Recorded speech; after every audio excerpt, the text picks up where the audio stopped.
Looking back at what happened last spring still makes me feel uneasy. It all started with a small favor for a neighbor, and I never thought it would turn into something so scary. I had just finished college and didn't have a steady job yet. I was doing small jobs to make money, walking dogs, cleaning, running errands, anything that paid. I needed the money, but I had no idea this one job would change how I saw things. Marcia, a woman I knew, sometimes asked me to walk her dog. One day, she told me her neighbor, Peter, needed someone to watch his dog for a few nights. Peter said his dog, Buddy, got nervous if he was left alone at night. He wanted someone to stay overnight, not just come by to feed the dog. The pay was better than most other jobs I had, so I said, okay. We met on Saturday morning. Peter was about 50 years old, with gray hair and simple clothes. He was polite, almost too polite, but nothing felt wrong at first. The house was outside of town, quiet and surrounded by tall trees. It looked peaceful from outside. Inside, the house was old-fashioned. The carpet was brown and soft, and the curtains were faded and patterned like they had been there for a long time. Old pictures hung on the walls, showing places and people from years ago. It felt normal, but a little outdated.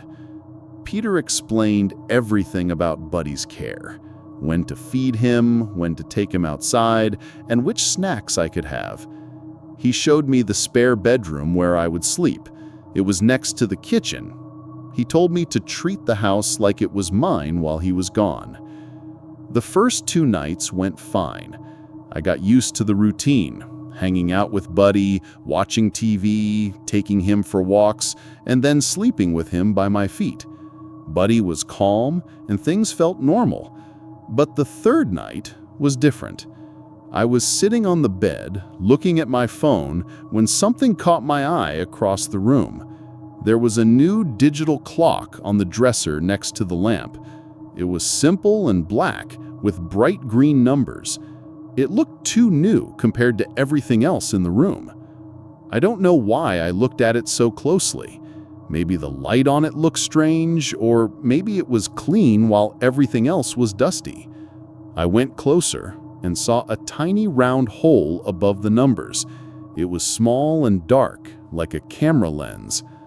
At first, I thought it was a sensor for the clock's light, but the hole was pointed right towards the bed, the place I was sitting.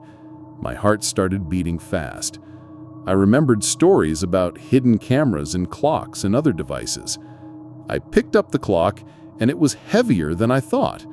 I could hear a low buzzing sound, like a fan inside. I turned the clock around and looked into the little hole. Then Buddy suddenly woke up and started whining near the door. I heard a door close, softly, but clearly, somewhere else in the house. Peter wasn't supposed to be back until the weekend. It was only Wednesday night. I was frozen, holding the clock, with my heart pounding. Footsteps started walking slowly towards the guest room. I quickly put down the clock and locked the door. Right outside, Peter's voice came through. He said he forgot something in the room and asked me to open the door. I was too scared to say anything. Then he said the clock was just a motion sensor for Buddy, and that he didn't tell me to avoid worrying me. He asked me to come out and talk, but I stayed quiet. His voice got louder and angrier. Buddy started barking and scratching at the door, making it worse. I looked at the window. It was low and close to the ground, but it was locked. My hands were shaking as I tried to open it. After a few tries, I got it open. Peter shouted through the door, saying if I didn't open it, he would use a key and call the police, saying I broke in. I didn't wait. I climbed out the window and dropped onto the grass. Buddy tried to follow but couldn't climb out. I ran down the driveway and then to the road, feeling my heart in my throat. I pulled out my phone and called my dad. He lived about 10 minutes away, but it felt much longer. I hid behind some bushes until he arrived. I didn't sleep that night. I kept thinking about what happened. The next day, I blocked Peter's number and talked to a lawyer. They told me without proof, like a video or the clock, it would be hard to press charges. Peter could say the clock was just a sensor and no one could prove it wasn't. The lawyer said I should not go back to the house. The idea of seeing Peter again scared me. I didn't get paid for the nights I stayed there. Marcia stopped answering my messages, and I never found out if she knew anything strange about Peter. After that, I started checking every clock and smoke detector in my apartment, feeling like someone might be watching me. Sometimes I woke up in the night, sure I could see hidden cameras. That experience taught me how easy it is to be tricked. A simple job turned into something frightening. Now, I'm much more careful. I ask questions when I take jobs and look for anything that seems out of place. I trust my feelings more because that week showed me things can change fast and unexpectedly. Even now, I think about that tiny hole in the clock and the sound of the door closing. It feels like Peter was never really gone. It's a story I don't tell often, but it stays with me. A warning to always watch closely, to keep safe, and to trust your instincts. My name's Joe, and I live in a 2-bedroom apartment with a guy named Eric. We didn't know each other before. I found him through an online housing group. At first, he seemed like the perfect roommate. Quiet, polite, and maybe a little socially shy. That actually felt like a good thing, since I wasn't looking for a friend, just someone who'd pay rent on time and respect the place. The first couple of months went smoothly. We barely crossed paths because of our opposite schedules. I work a regular 9-to-5 job. He has late-night shifts at a warehouse. Usually when I left in the morning, his door was closed. When I got home at night, he was gone. We might have exchanged a quick word in the kitchen, but that was it. But then small things started to feel off. One evening, I came home and noticed my closet door was wide open. I always close it because I hate seeing my clothes spilling out. A few days later, my desk chair was slightly angled toward my bed, something I definitely hadn't done. I tried to brush it off, thinking I was just being forgetful, but an uneasy feeling began to settle in. The real shock came one Saturday morning while I was cleaning my room. In the corner near the ceiling, I spotted a tiny black dot. Curiosity got the better of me, so I climbed up for a closer look and froze. It was a small wireless camera pointed straight at my bed. My hand shook as I peeled it off the wall. There was a slot for a memory card, but it was missing. I felt sick. Every night I spent there, sleeping, changing, even private moments could have been watched. Only one person could have put it there: Eric.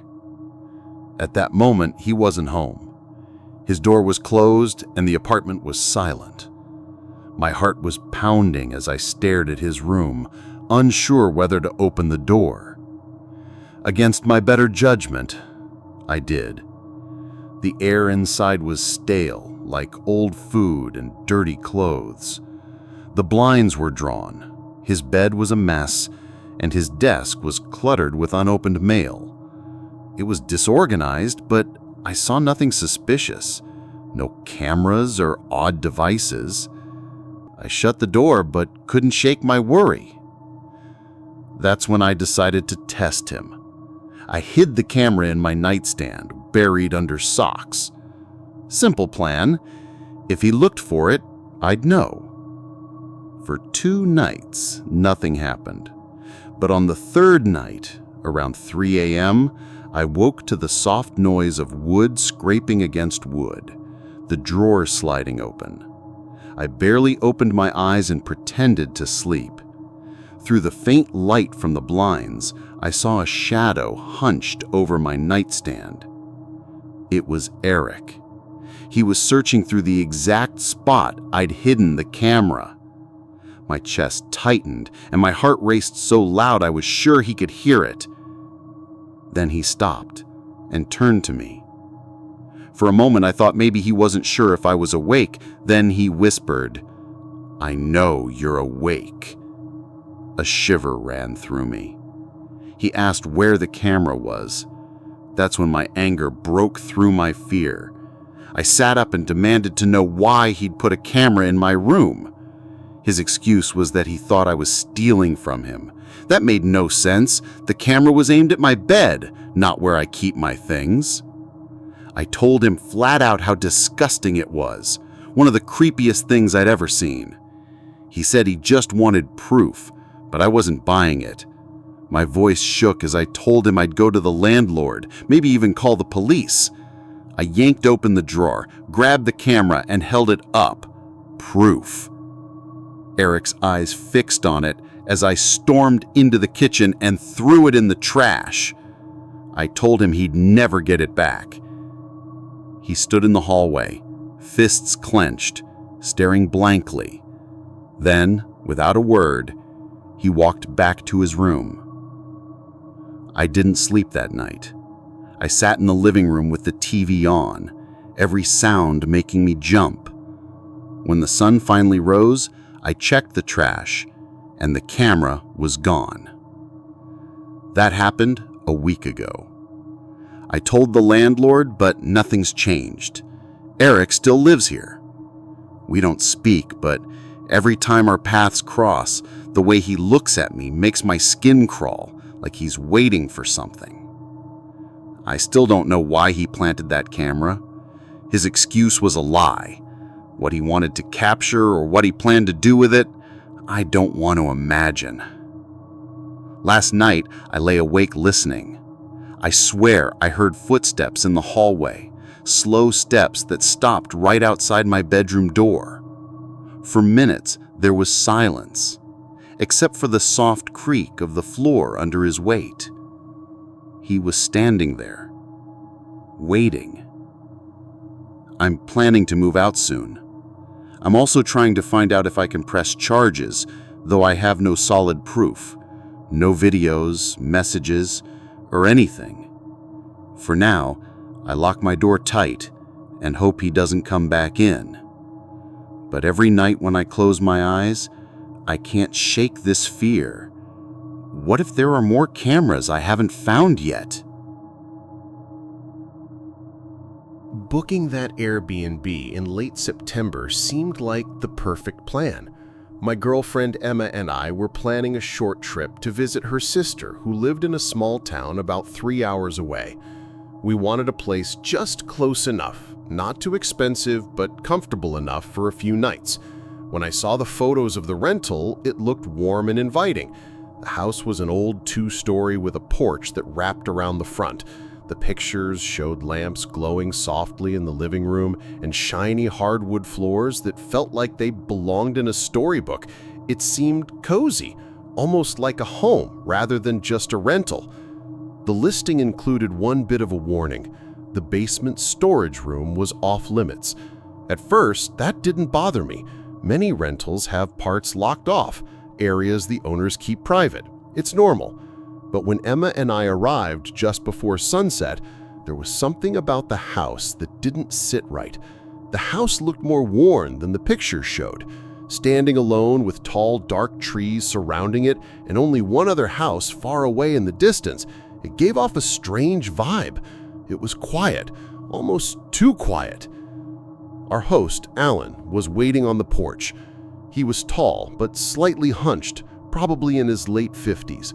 His gray hair was neat, and he wore a flannel shirt tucked in. He smiled when he greeted us, but his smile didn't reach his eyes. Have you ever met someone whose smile feels fake or rehearsed? That was Alan. When he shook our hands, he held on a bit too long, just a little too tight. Inside, the house smelt like dust mixed with something a little sweet, almost like old candle wax left burning too long. The living room had a sagging couch that looked well used, plus an ancient TV covered in dust.